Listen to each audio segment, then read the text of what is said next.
Entretien entre le président Al-Assad et le vice-ministre des Affaires étrangères de la République populaire chinoise. Zhai Jun affirme que la position de la Chine vis-à-vis de la crise en Syrie concrétise une politique responsable et objective basée sur les principes de la loi internationale. La Russie affirme que l'ingérence dans les affaires intérieures de la Syrie viole la loi internationale et les règles des Nations Unies. Sabotage d'un oléoduc à Homs et explosion des charges à Hama, Daraa et la province de Damas par les groupes terroristes armés.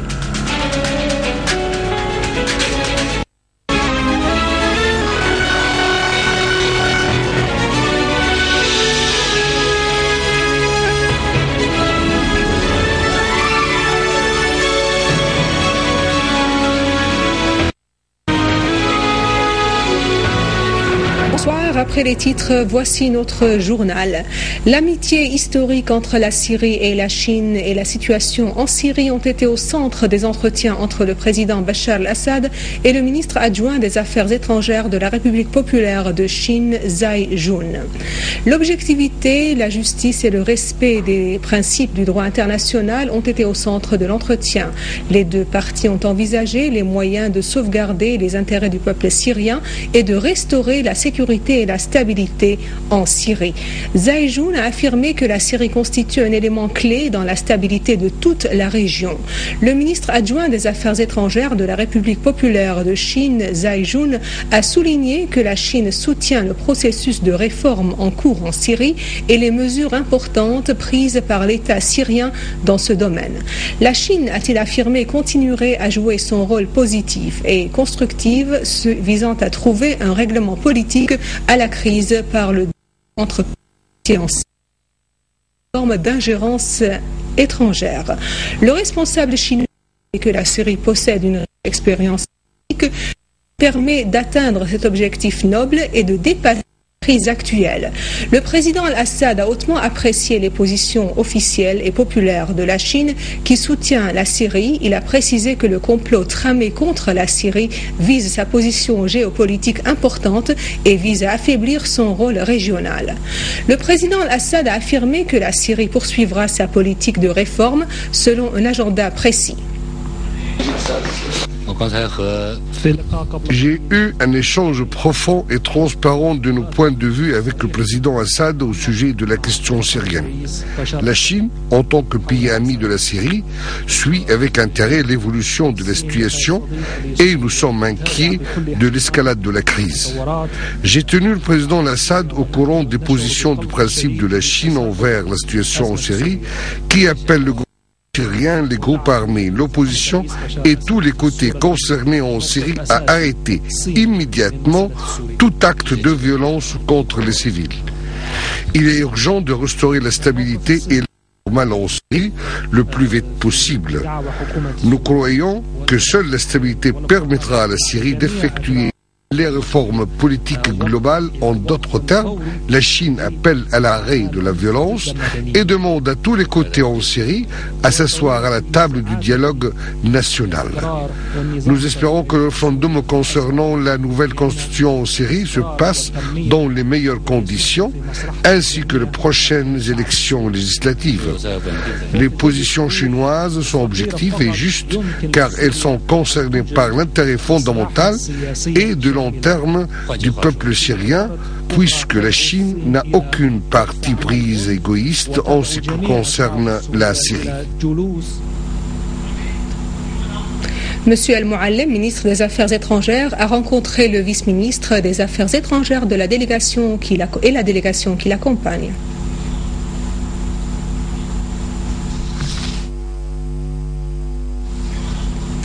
D'autre part, le ministre adjoint des Affaires étrangères de la République populaire de Chine, Zhai Jun, a été reçu par M. Faisal Mokdad, vice-ministre des Affaires étrangères.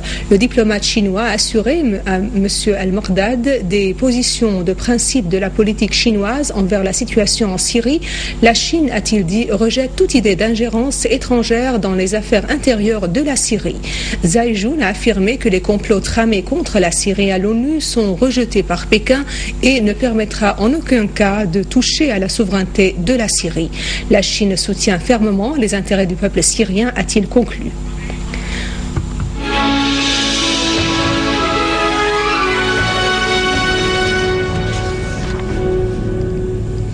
Le vice-ministre russe des Affaires étrangères, Mikhail Bogdanov, a déclaré que la violence en Syrie a monté ces derniers temps en raison de l'activité des hommes armés. Il a appelé l'opposition, qui contrôle les groupes armés, à donner des ordres en vue de cesser leurs actes de provocation contre les autorités syriennes. Dans un discours prononcé lors de la conférence sur le Moyen-Orient du Forum Valdai pour le dialogue international qui a commencé ses travaux dans la ville de Sochi en Russie, Bogdanov a qualifié les 10 amis de la Syrie d'un groupe d'amateurs dont l'objectif est d'intervenir dans les affaires de la Syrie, y compris militairement. À ce propos, il a souligné qu'une telle ingérence constitue une violation du droit international et de la Charte des Nations Unies. Le vice-ministre russe des Affaires étrangères a affirmé que le niveau de violence en Syrie a augmenté dernièrement d'une manière significative, mais cela n'est pas dû au comportement des autorités syriennes qui ont œuvré en particulier durant la présence des observateurs arabes en Syrie pour réduire le niveau de violence, retirant les véhicules militaires et les forces des rues et des villes et libérant des milliers de détenus, ce que d'ailleurs a été approuvé par le rapport de la mission. Cependant, les groupes armés hors la loi ont élargi la surface de leur opération. À cet égard, le responsable russe a mis l'accent sur la nécessité d'arrêter toutes les opérations provocatrices contre les autorités. Bogdanov a en outre précisé que si ces opposants ne maîtrisent pas la situation au milieu des groupes armés, ils devront alors se détacher des extrémistes et des terroristes et annoncer l'arrêt de toute relation avec les hommes armés.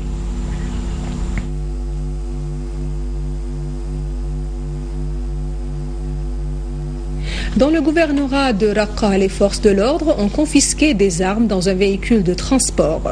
Près de Rasafa, au gouvernorat de Raqqa, les forces de l'ordre ont arrêté un véhicule suspect sur la route reliant Deir ez-Zor à Al-Sawra. Plus de 59 fusils et 51 mitrailleuses type Kalachnikov ainsi que des munitions ont été découverts dans des caches dans ce véhicule.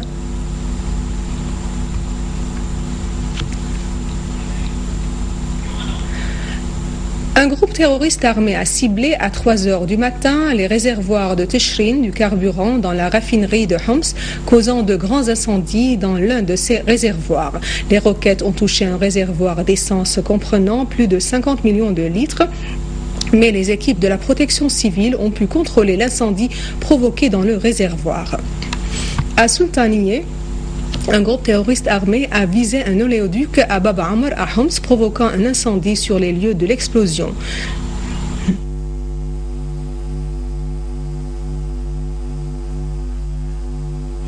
Une source du ministère de pétrole a indiqué que la compagnie syrienne du transport du pétrole brut coordonne avec des milieux concernés afin de traiter la question.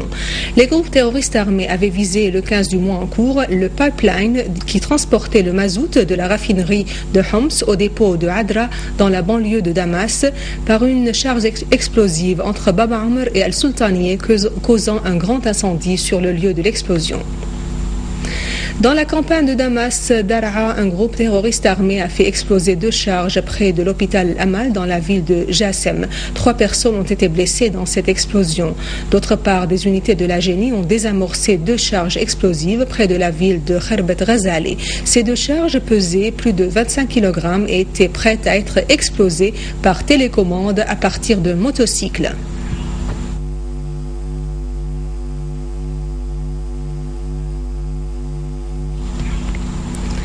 À Hama, un terroriste a fait exploser une charge lors du passage d'un véhicule des forces de l'ordre près de Dawar el-Iskan sans faire de victimes. Les forces de l'ordre sont intervenues immédiatement et tué le terroriste au moment où une autre charge placée au même lieu a été désamorcée par les services compétents. À la campagne de Hama, un groupe armé a tiré le feu sur un bus transportant les employés de la boulangerie de la ville de Mhardé, près du village de Kherbat Dames, tuant un employé et blessant grièvement un autre.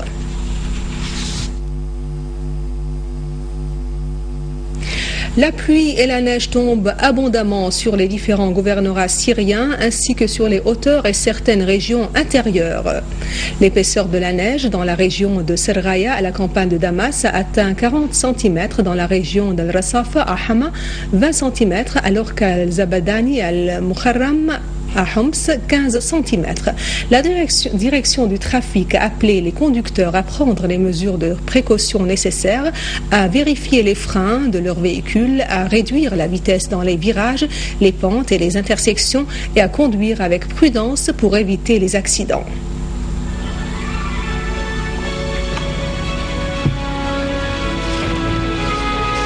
Et maintenant, un rappel des principaux titres à la fin de ce journal.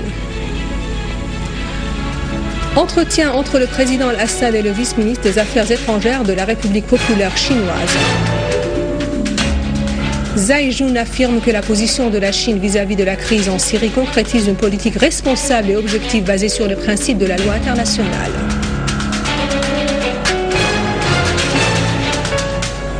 La Russie affirme que l'ingérence dans les affaires intérieures de la Syrie viole la loi internationale et les règles des Nations Unies. Sabotage d'un oléoduc à Homs et explosion des charges à Hama, Daraa et la province de Damas par les groupes terroristes armés. Ce journal est ainsi terminé. Je vous remercie de l'avoir suivi. Passez une excellente journée sur notre chaîne. Au revoir.